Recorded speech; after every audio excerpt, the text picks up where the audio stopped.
Climb aboard the NFL Express with Charles Barr and John Chapman, your one stop for all 32 NFL teams and news from around the league.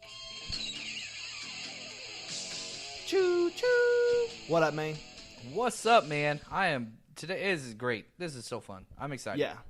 Yeah. We're days before the NFL draft, and I just can't wait.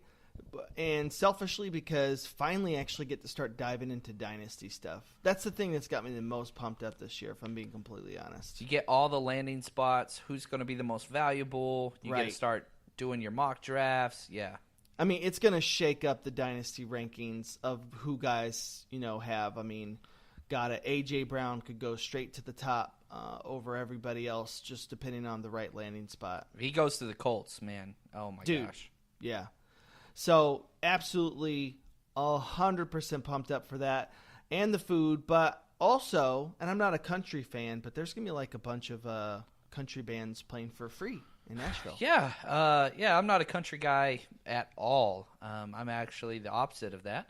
But, hey, I respect talent. And when in Rome or in the South, then you do, you do As the Romans do. I got you. country stuff. I was going to make like a racist country music joke, but then I was like, I probably shouldn't. Yeah, don't do that. So we're going to go ahead and start our show out the way we've been doing it with the series, just where we kind of share a funny college story. So I'm going to dive right in because this story doesn't even it happened during the time frame of college, okay? So it didn't actually happen at college. But a fun little fact about me is, and probably very embarrassing to be honest, is that I was a youth pastor. Oh, could you imagine that, ladies and gentlemen? This guy, the spiritual guidance leader of your child. It was so bad. And let me just tell you something. We actually have gone back recently and listened to some of the sermons that I did, and it's like the biggest hot garbage you've ever heard in your life. It makes zero sense. All I'm doing is using and jumbling up spiritual lingo, and it has no content, nothing. It's beautiful. Beautiful. Abstract preaching, really. So That's a good term. yeah. So I was a youth pastor in a place called Dickens, Texas during the summer. So I'd go during the summer and take Not these a summer made-up jobs. name, even though it sounds like it. Right. It's about an hour away from Lubbock. And just literally in the middle of nowhere, about 300 people in that town. So I'm a youth pastor there. And I learned right off the bat in that small town that small towns are completely different. And I had a weird, crazy experience. So I came back to college and I was like, you know what, though? I'm going to do it again. So then I go to a place called Muldrow, Oklahoma. Ugh. Now, that is I don't know how every town you say sounds like an STD. Right. No, absolutely. I have a Muldrow on my taint. See? Yeah. And they're like, ooh, yeah, me too. So I go to Muldrow, Oklahoma, and it's right on the border of Arkansas. And the first thing that happens to me that is really, really awfully weird is that the pastor's daughter picks me up. Okay. And they're like, this is back before, cell phones and Apple smartphones, really, not cell phones, but smartphones, being able to get somebody's house easily. This is when you used to have to print out like MapQuest and stuff. Remember that in your front seat, spilling coffee on it? So, I MapQuested to an area because they said that the maps were inaccurate there. So I had to meet her at like a gas station. And immediately as I see her, she's not attractive to me in any shape, way, or form. But she's around my age. And she is dressed like she's ready to hit the strip club. For sure. Oh, yeah. It's not what you're thinking, though, man. It's really not. Don't mess with what I'm thinking. Let me allow me to have what's up there right now. Don't mess it up. So, poor girl was absolutely underneath the impression that I was coming to this town to give her somewhat of a chance. And so that actually dialogue comes up within the first day or two of me being there, because they gave me my own parsonage to be in. And I'm saying that right? Parsonage? Yeah. Yeah. Anyways, to live in. And So I was interacting with her more than anybody. She was introducing me to the town, and so I met them a handful of times. And she literally brought it up, like, would we potentially go out on a date? Her mom had talked to her about a potential connection. I was like, I don't know what you're talking about. She left. She went and cried to her dad, and he brought me into their home. I mean, I just got to this town, and he's like, I'm really disappointed that you're not even considering this. We really prayed on this, and the fact that you're not giving this any thought at all is just an absolute disappointment. And I'm like, am I in the Twilight Zone? This is insanity. Oh, yeah. Oh, man. So time goes on. Don't you love Southern evangelical Christianity? Dude, it is. It brings out the best in humans. Well, left untouched away from education systems, it just devolves into who knows what, right? So, and this alludes to that. So a few weeks go by, and I see her with this guy, and they're holding hands and, whatever. So I'm like, oh, they're dating. Well, then I come to their house, and they're actually in the pool, and they're full out making out. I'm like, all right, cool. I'm in the clear. She's like with this dude or whatever. I come to find out that is her first cousin. His name is none other than Bebo. No joke. They call him Bebo. And nobody messing with Bebo. Bebo, you get over here. You eat your beans, Bebo. And I'm like, all right. And then so I actually, because I was that person, and you knew this person, I confronted the pastor. And I was like, it says here in Genesis, and I'm like, wow. Oh, yeah, Yeah. Oh, I went right after it. I'm like, how is that? How do you reconcile that? And he's like, well, how do you think that humans, it was just Adam and Eve? Oh, he stood up for it. Oh, yeah. Mm-hmm. You did say that this is close to Arkansas, so. Right. Oh, no, right on the border of Arkansas. So just a ton of awkwardness between me and this family that I'm working for. And it's followed up by one of the greatest, most awkward stories of my life. This is one of the most awkward things that's ever happened to me ever. Okay? So what happens is I'm playing basketball on the court in Muldrow downtown, and I fall on my buttocks. And it hurts bad. I'm limping. I think I've done something, and I wake up the next day, and I am convinced that I've cracked my tailbone. Okay? And so I'm hurt, dude. I can't barely walk or nothing. It is just so bad. And actually, when I put my hand down there, I'm bleeding down there. So I'm like, something's wrong. I gotta go. And so I go and I tell the pastor, I'm like, where's the nearest clinic? He's like, you're in really bad shape. I'll have my wife follow you there. Not drive you there, follow you there. I'm like, cool. All right. So I drive into Arkansas to this clinic, and I tell them what's going on. They're like, oh, no. You fell in a weird way, and you've given yourself an ingrown hair, and you have an ingrown hair cyst. And all we got to do is take it out. So I'm like, okay, cool. They're Took like, a turn. We'll do, yeah, right. We'll do that right now, actually, because this needs to happen, and we got time for it. I'm like, okay, awesome. So the pastor's wife is there, and she's like, I'm 20 years old at this time, or 21 years old, and she's like, he needs a mama in there with him. So she invites herself into this room. Wow. She is in the room as they drop my pants.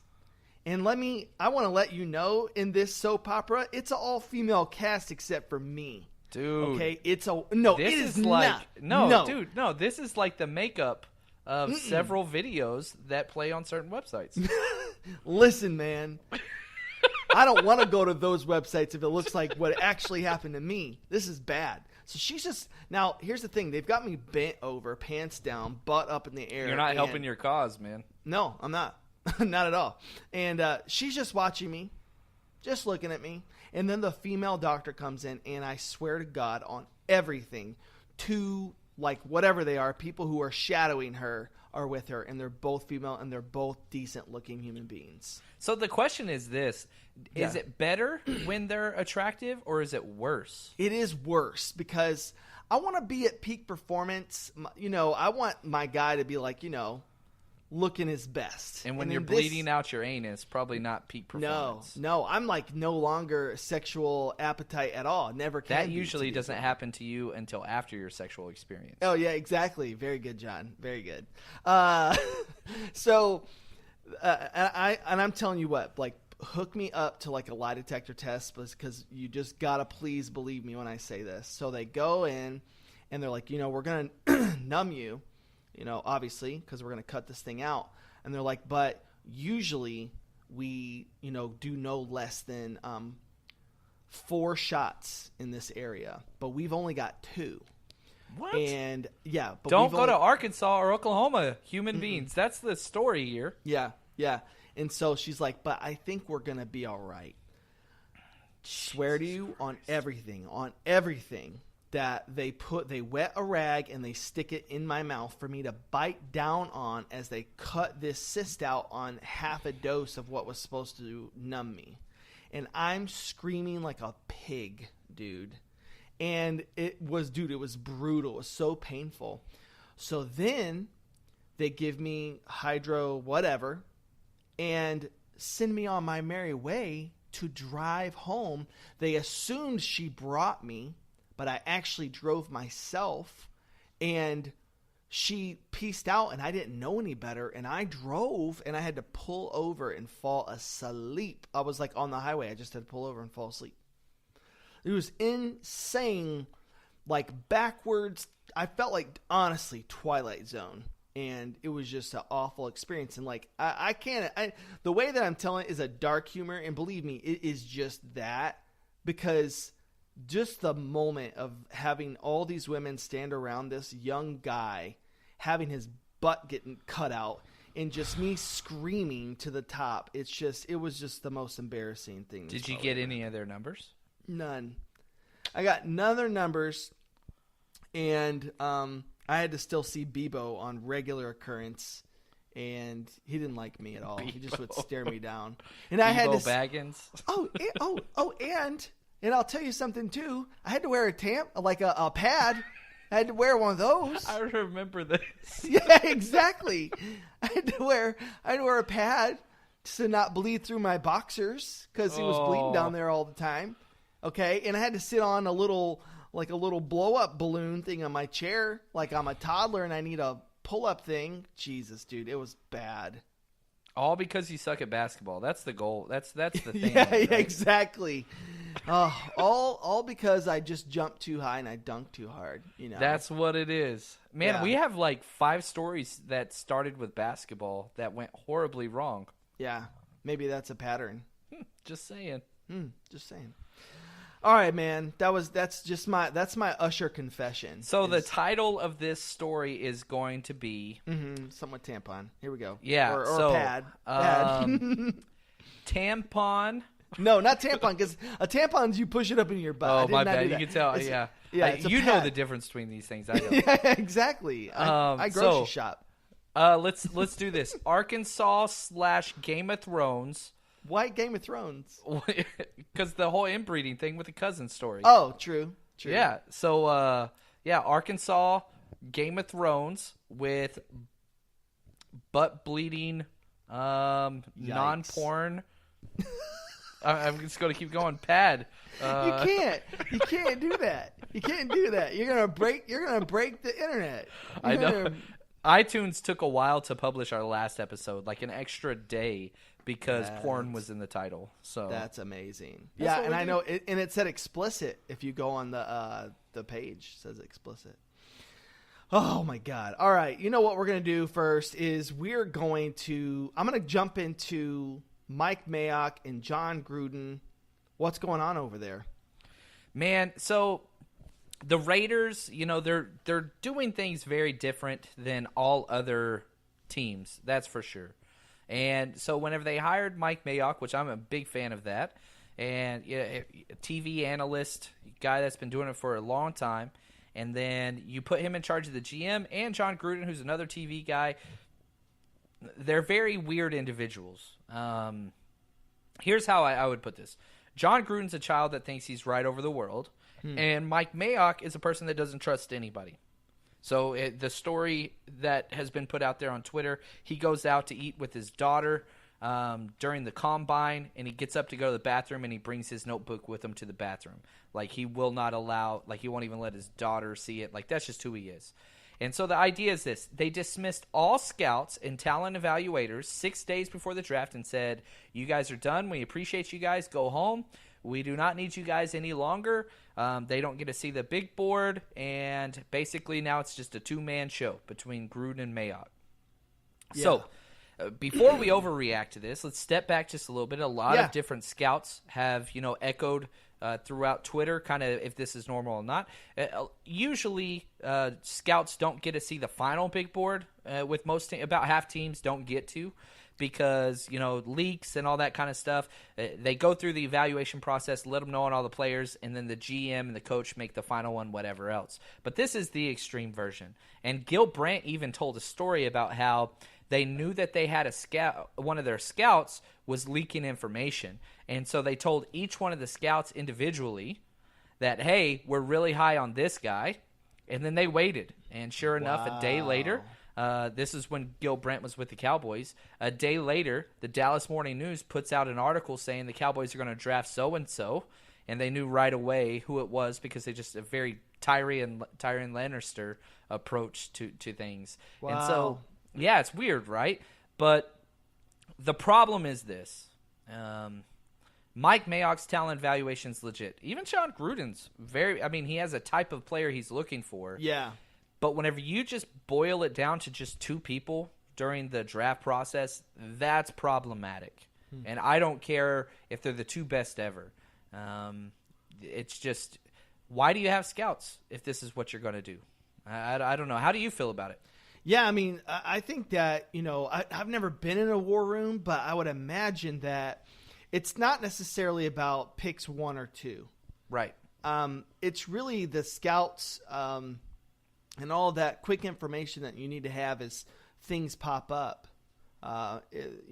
It's those later rounds when the equations have completely changed that you need your people. So maybe this was the plan from the beginning, but I'm with you. I don't think it probably bodes well, because when and if things go poorly, we know exactly who to kind of point the finger at. And yeah, so it's not something I'm a fan of at all. And just with everything else that is weird that's been going on with that organization, it's reminiscent of Chip Kelly. Yeah. The way that he has gotten rid of talent, and then he's going to bring in his type of player. I mean, it really almost – we'll see this year if things really fall on their face. It's not reminiscent of Chip Kelly, because Chip Kelly had a fantastic 2013 and had a piss-poor 2014. What about 2015, man? Don't stop there. Oh, yeah. He shat upon both of our favorite teams. Brother, I will be discussing that shortly. Not in this podcast, but the article's in the works. I like it. Yeah, I've seen the bare bones. This is legit. And I will say this too. The 49ers offered up 2 seats where you can pay to be in the draft war room for the 49ers throughout the entire draft. It is $40,000 per person. Oh my God. But if I have $40,000 right now as a teacher, believe you me, it's not going to my kids' college fund. Oh my God. Can we start like a GoFundMe page for you? Man. It'd be amazing. That would be the coolest. Probably one of the coolest experiences like ever. People could talk about like, oh, I'd like to have a night with this famous celebrity and whatever else. Nope, not me. I want to be in that war room. That's what I would choose. Yeah. All right, I'm just going to dive into some kind of existential question here. Ready? Let's do it. What's going to be the biggest surprise of the draft? Oh, all right. We're going draft. I thought we were like literally going philosophical.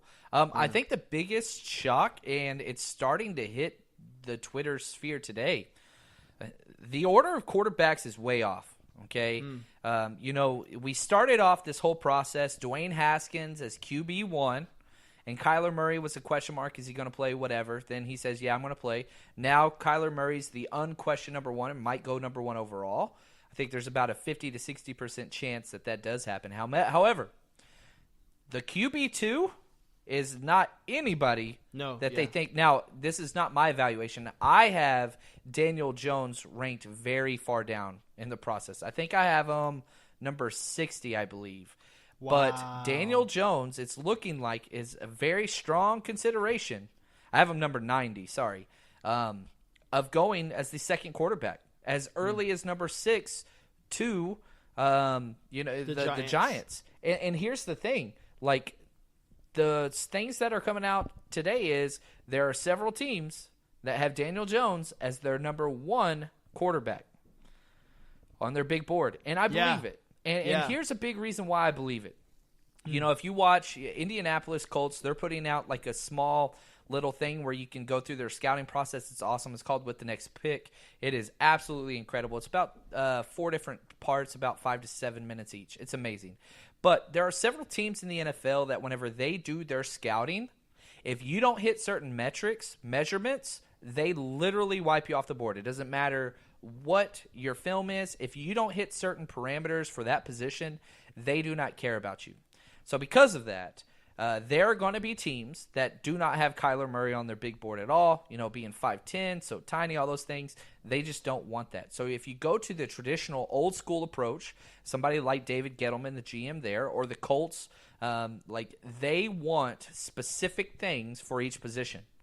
And so do not be shocked when Daniel Jones goes top 10. And we've seen shitty quarterback picks early in the past. I mean, you could talk about Jake Locker, Blaine Gabbert, Blake Bortles. I mean, there's so many different guys, but it's going to happen. And I wouldn't be surprised, even taking it further, that Haskins isn't the second or third quarterback pick. I think Drew Lock could go ahead of him as well. Yeah. So that's going to probably be one of the biggest shocker that most mock drafts don't have accurate right now. But that's just my opinion. Yeah. I'm going to tell you, in my opinion, so I'm going to tell you one thing that's going to be a surprise for the draft and one thing that's going to be a surprise for next year. I'll start with next year. The biggest surprise is going to be that Kyler Murray is seriously good. Yeah. And here's why I say that. Because of how mirroring the NBA and how rules have become more lax and how you can treat a quarterback and how you can treat offensive players, it bodes to the Steph Curry. It bodes to the guy who is going to be successful with less physicality. Steph Curry isn't going to be the same player in the 80s that he is right now. And Kyler Murray couldn't probably survive in the 90s versus how he's going to survive now. I think he's going to be seriously good. So it's funny. I love one. I agree with you completely. He's going to be protected a little bit more now. He's going to have injuries. Yeah, you know, he's so tiny. But you know, I'm trying to do a player comparison, and I look through like measurements and height and weight and all that stuff. You can't find one. There's no quarterback that's 5'10". People want to say Russell Wilson, but their games are nothing alike. The only player comp I can come up with, and this is kind of a cop out, but I said Allen Iverson. Like, that's who this guy is. He's small and just explosive from any point, and I love his game. He's my number 6 overall player. Probably could go higher, but yeah, if he would have came out a decade ago, he would not have been drafted. I don't think that there's a player in the draft that has a higher ceiling overall than Murray. Not in one skill position. He's it. So I think he's worthy. Biggest surprise in the draft is because bad teams stay bad. Yep. That Ed Oliver drops out of the top 10. That's so stupid if they do that. I have, like, here's the thing. A lot of people are sitting there saying Quentin Williams is my number 1 overall pick and all these different things. And I have no problems with that. None whatsoever. But I'm telling you this right now. Ed Oliver is closer, if not past Quentin Williams. Like, Ed Oliver is for real. You want to talk about the highest ceiling of any player in this draft? Nick Bosa, Josh Allen, Quentin Williams, doesn't matter. The highest ceiling is Ed Oliver. Yep. If he would have came out last year, he would have been a top 5 pick. If he would have came out 2 years ago, top 5 pick. If he would have came out of high school, the kid would have been a top 3 pick. He's special, man. So I could see him falling out. I think that there's going to be a lot of movement in those first 10 picks. So there's a lot of teams who've got some pretty built-up draft capital. I could absolutely see some movement because there's a lot of teams that want to fall back in this quarterback week class. Tons of depth. As your list and me knowing your evaluations a little bit more than the average listener, Twitter person. Going 1 through 60, there's a lot of solid players in this draft, especially defensively. So, yeah, that's to me. And I keep saying, if you're not picking in the top 8, then you might as well be picking anywhere from 10 to 45. Yeah. Because they're the same guys. There's this elite tier, and then after that, it's just a whole bunch of studs. Yeah. So I have 30 first-round grades, which last year I had 22. So if you look at last year's draft versus this draft, there's so much more top-tier talent. And I have 36 second-round grades in this draft. So, again, that's another 10 on top of what I had last year just as far as second-round grades. This is a deep draft. This is a crazy deep draft. And like you said, there are teams like the Jets, Tampa Bay, Buffalo. These are teams that want to trade back. Miami. Those are teams that want to get out of their picks and try to accumulate picks either in the late first, second round, or in the case of Miami, they're totally mailing it in. They're trying to get picks for next year. Yeah. So, well, and that's why I think like at my team, the Eagles, who aren't super cap, or pick heavy, but they do have 2 2s and a 1. So right. I could see them packaging to move up. It just kind of, I'm not exactly sure. You probably know better, but where, let's say 25 and 53, how far could that move them up? I'm not sure. 25 and 53 could get you all the way to pick 12, Green Bay. Now, and here's the thing. I think that's probably a little bit of a stretch. Green Bay already has 12, but you want to package that to Miami at 13. It almost fits perfectly as far as the trade chart goes. Yeah. Another team, Seattle, at 21, that's picking 4 spots ahead of you. They only have 4 picks in this draft. They don't have a second rounder. They don't have a 6th. They don't have a 7th. So Seattle loves to bounce around. So I could totally see Philly jumping up to that 21 spot with ease. Just give up a 5th rounder, probably a 4th rounder to get up there. It is so fun to be in the moment. It is so fun to be at the draft and see bum bum bum. The little trade. noise. There's a trade. What was the trade? Charles, you start looking for what the trade was. Who did they trade up for? I mean, it's like you're brokering like a stock market deal, and everybody is losing their shit, and all the fans are just like, "Oh no, they didn't. Oh no, they didn't." Man, I just got turned on. Oh, for sure. And to just even some of the hype that's there. I know that Lamar Jackson, he had a fine fantasy year. He did not have a good, quarterback year. But hey, man, he made it to the playoffs. They won a lot of games in a row. He can't throw the ball for anything. But well, give him a chance. But but his whole interview, right, as he got selected at the very end, and we were right near. It was Maurice Jones-Drew, whoever we were near, and man, the reaction from the crowd. And to all of it, dude, it was hype, and so it's so cool to be there.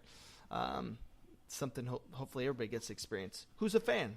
Yeah, it's like the adult. It's like the adult version of Santa Claus. Absolutely. And you know what? NFL fans are more nerd than athlete, and just admit it to yourself. Like, yes, you can be in shape. Yes, you can be all that stuff, but we're nerds. We like to watch these people play a game. And then we push our glasses to our nose and we look at their statistics and we get on Twitter. Love it. Yeah. Nerds. Hey, I'm in shape, but it's round, unfortunately. Right. So I'm about to come at you with some hot takes, and you're just gonna feed me fire, or you're going to, Do you want me to rate these? Can I rate them? Oh, you want to rate them? Yeah. Well, give me a metric. What are you gonna, from a 1 to a 10? We can do better than that. Okay. Let's do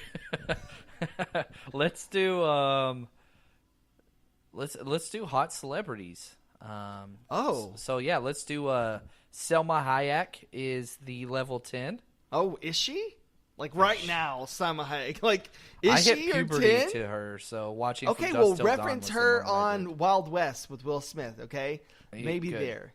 Okay. All right. So circa, Selma Hayek, and then okay. we'll go kind of middle tier. We'll do Jenna Fisher from The Office. Pam. Is she That's middle? That's a middle. I'm trying to be kind. She gets me, man. So I can take her higher. Dewey Cox Anyways, story. yeah. And then Oh, we'll God. go. Man, who do we want to insult the most? Who's somebody that bothers me? That's a female actress that is not attractive.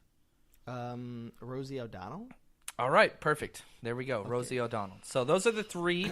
We're going super hot Selma Hayek, Jenna Fisher, solid in the middle, and then absolutely not. You Rosie know what? O'Donnell. Not Rosie O'Donnell. Let's go Roseanne Barr. Okay. Yes. Thank you. Yeah, because Rosie O'Donnell, like whatever. I don't feel anything towards They her. both gross me out, but yeah. But All Roseanne Barr is annoying. So, All anyways, right, let's do this. all right. Take one. Take one. Winston, Jameis Winston, a guy who many of you people are putting your dynasty rankings super high because of all the volume he's going to get, because of how terrible they're going to play, is going to be benched twice. And let me put an add-on to that. And you don't have to rate this, but because of his benchability and the possibility there and the likelihood of there, you can't have him that high as people are having him. He's not going to play well under new offensive coordinator Brian Leftwich. It ain't happening. So, hot take, he's benched twice. Man, I'm going to go middle of the tier. I'm going Jenna Fisher here because he's a terrible quarterback that makes the worst decisions and is probably one of the dumbest people on the planet. However, he is finally in a perfect system that fits him. And Bruce Arians is a magician and one of the top 5 coaches, man, might even go higher than that in the NFL as far as offensive minds go. So I'm going Jenna Fisher, middle of the road. And here's what I'll just say in response to that. Great. But even great coaches can't change the fabric of a guy who doesn't know the down and the distance in a football game. What's the quote? You can't turn a hoe into a housewife. You are what you are. Yeah, you are what you are. That guy is the definition of non-cerebral and just makes some of the worst decisions ever on the football field continuously. Sucks on his fingers in the middle of games. It's just got to eat that W. God, it's so strange. Okay, so bench twice, Jenna Fisher, I love you.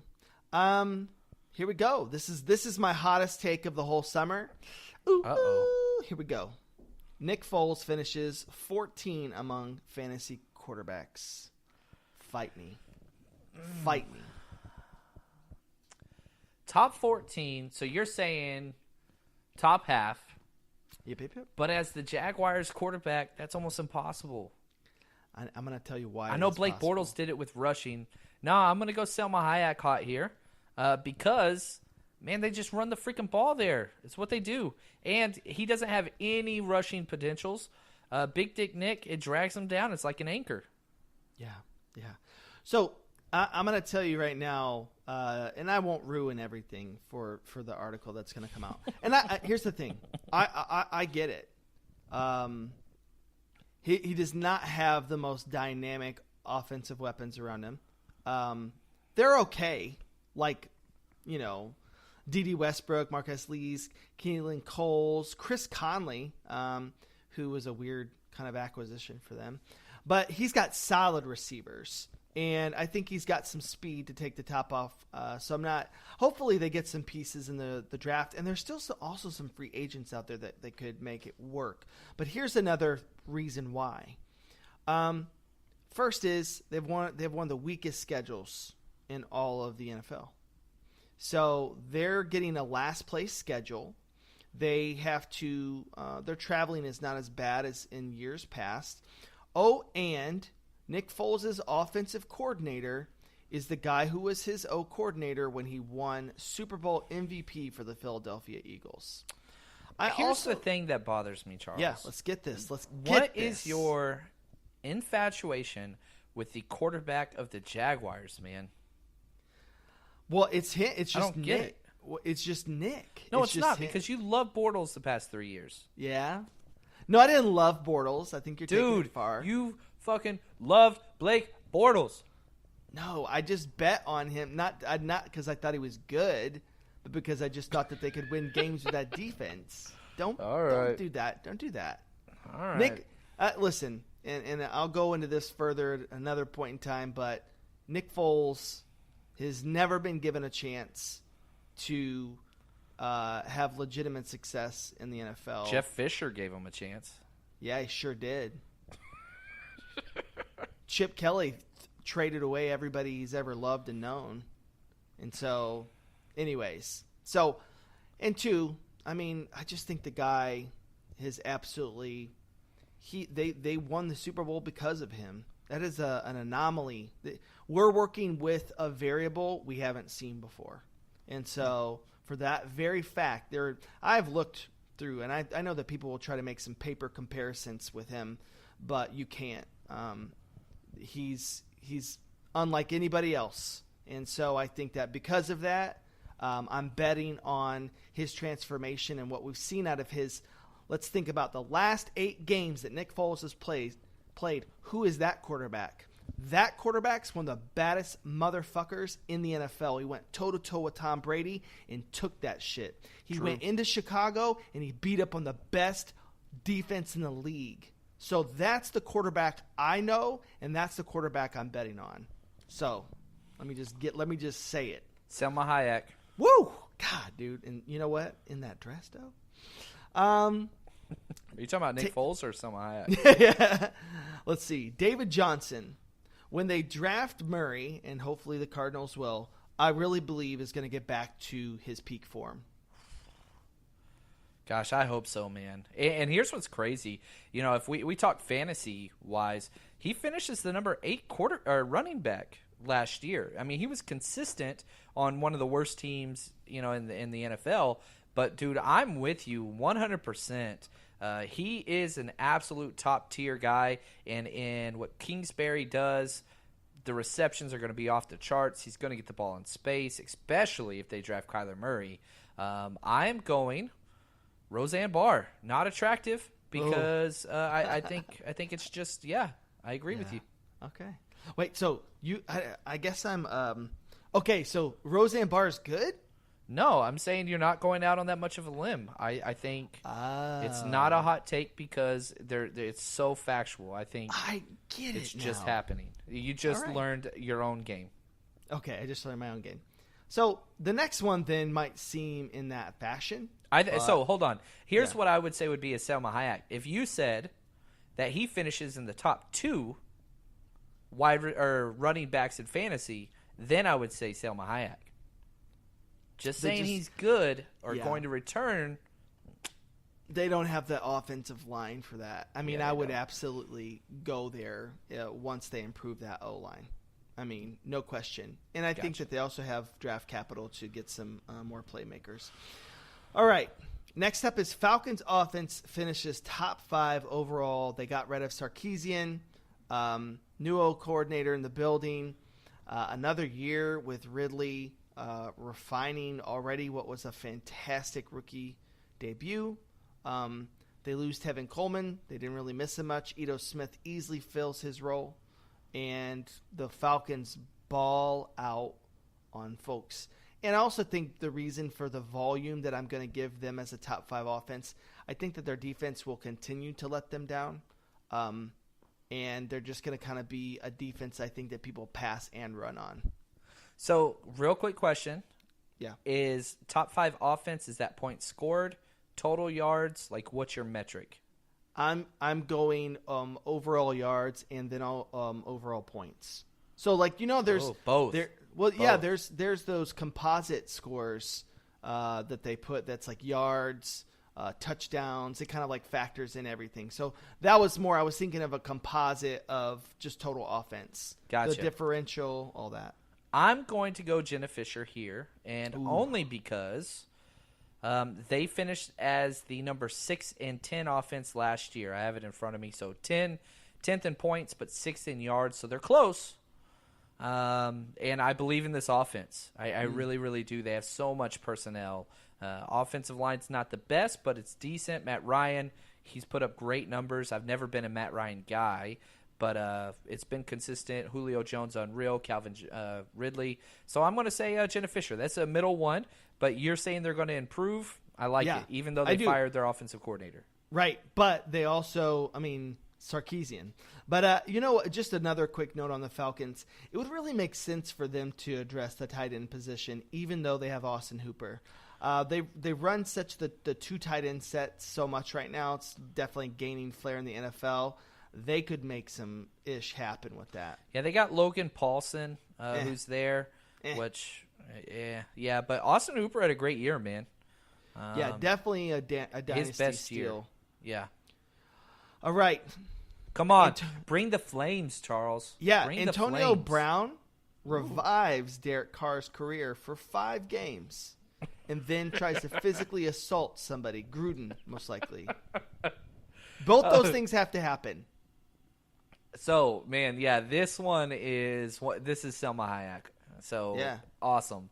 Because not only I love the specifics. I think that's what turns me on about Selma Hayek. The accent plus the hair in the eyes and the other things. But also with this, like Derek Carr getting incredible for 5 weeks and everybody being super excited, I can see that. But when things go bad, Antonio Brown goes bad. His production is always elite. But, that dude is batshit crazy. That dude's insane. Here's what you do, stock market players. You go and you trade right now for Derek Carr for low, right? Because nobody respects him. What are you going to have to trade for Derek Carr right now? A 3? Maybe? If 4? they get a quarterback. So this is the difference between Josh Rosen and Derek Carr. The Arizona Cardinals, they control if they get a quarterback or not. I do not believe that is the case with the Raiders because if Kyler Murray falls to 4, then yes, I think you can get Derek Carr for a late 2. I think you get Derek Carr for a 3. The reason why Rosen's going to be cheaper is because he's still on his rookie deal. And so that's going to be the problem there. What I'm saying is, though, as a dynasty owner, if you go and you trade right now really low for Derek Carr. If you're in a super flex? Yeah, super flex. What are you going to get him for? I don't think anybody would take less than a 2.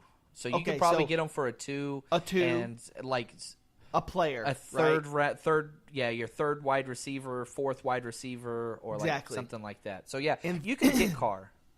Right, and then you wait till he goes off and he gets that 412 yards and 3 touchdowns and 1 rushing touchdown game. And everybody's like, oh, my God, he's back. And you just sell that week. Buy low, sell high, man. Simple. With the knowledge that Antonio Brown is going to explode. So, Selma Hayek? I don't know. Yeah, I like it. No, the fact that he's going to hit somebody. We haven't seen him use physical altercations, just the worst tweeter of all time. Right.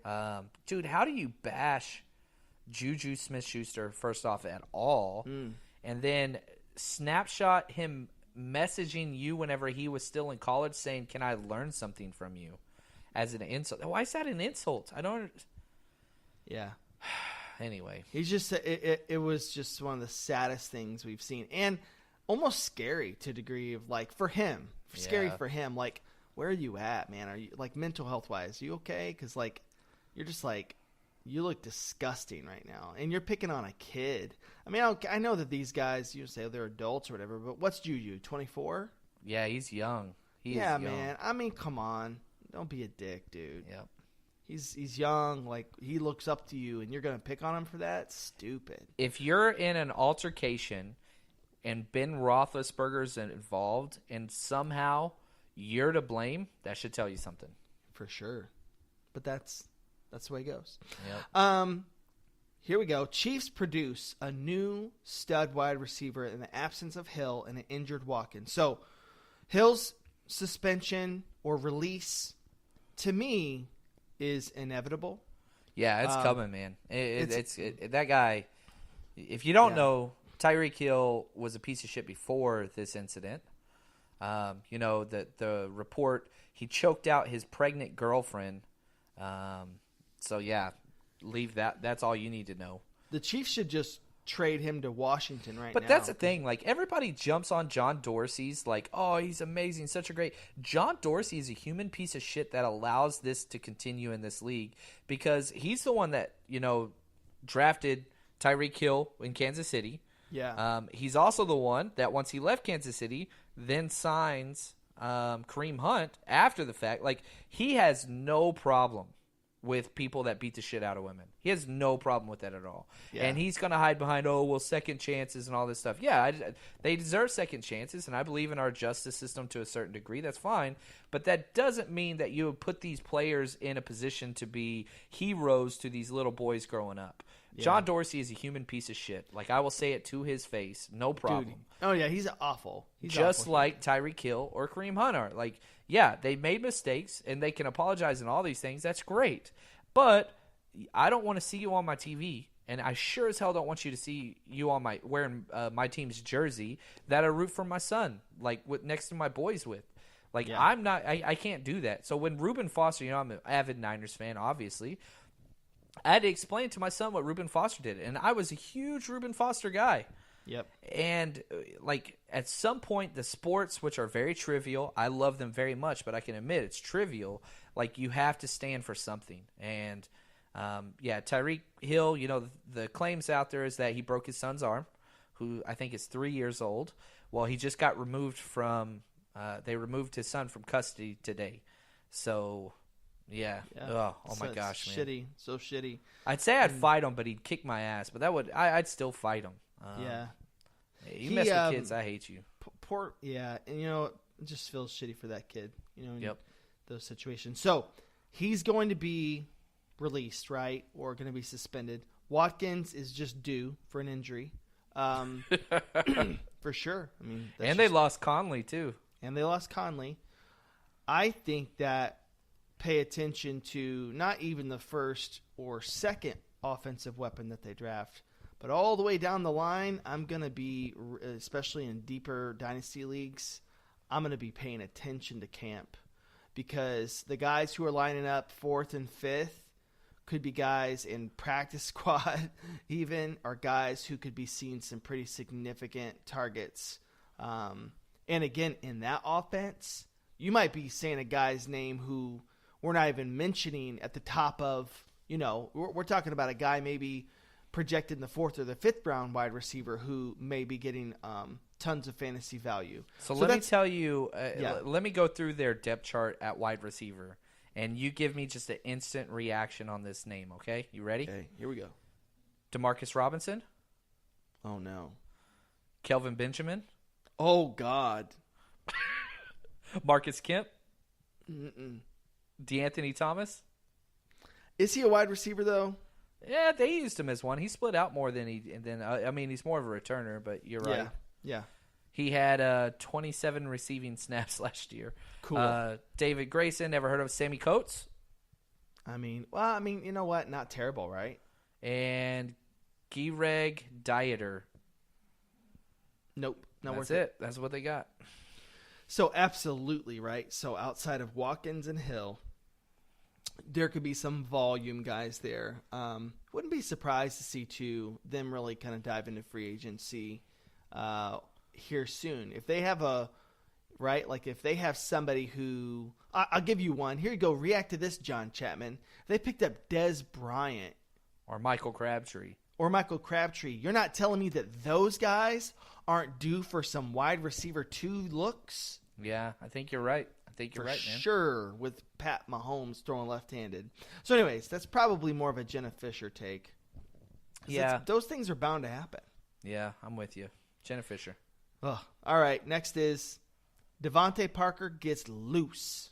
Oh, yeah, that's a freaking Selma Hayek. That guy is awful, man. And the sad thing is this. He's playing on a terrible team. The Dolphins are in competition for one of the worst teams in the NFL. And I'll say this, I'm okay with a team that tanks. I'm all right with it. You have to understand you're not going to win. You can't beat the Patriots. What do they have, 13 straight division titles or something like that? Yeah. I think Chad Pennington was the last guy that won a division in the AFC East. So why not just say, look, all right, we got a new coaching staff. We have an awful roster. Also, if you want to know how shitty this organization is, they're one of the only teams in the NFL last year that did not draft an offensive or a defensive lineman last year, and they drafted a kicker. So, what the hell are you doing? You're building this like a 13-year-old freaking kid playing Madden. So I hate this organization. I hate it. I love Brian Flores. I think that was a great hire. But I hate how they're just trying to mimic and hire whatever, New England offshoots they can get. I hate that. Back to Devontae Parker. Yeah. The dude just can't play football. He can't do it. So that's why I'm saying Selma Hayek, because he's awful. All right. Agree to disagree. And I was high on him coming out of Rutgers. Volume. Yeah. Was it Rutgers or Louisville? Ooh, I always get those two schools mixed up. They look so much alike. Additional thing here, I just don't understand how you put someone as athletic as Kenyon Drake on the shelf like they do. Every time the guy was in on with some consistency, I felt that they were a more dynamic team. So hopefully they get him back involved this year. That'd be nice for all of us who have dynasty stock in him. Yeah, I like it. Yeah. Well, man, that's all I got. And, dude, I'm going to see you next Thursday. I'm excited. Ooh, ooh. All right, man. Reach out if you guys are going to be in Nashville. We'll see you there. Peace.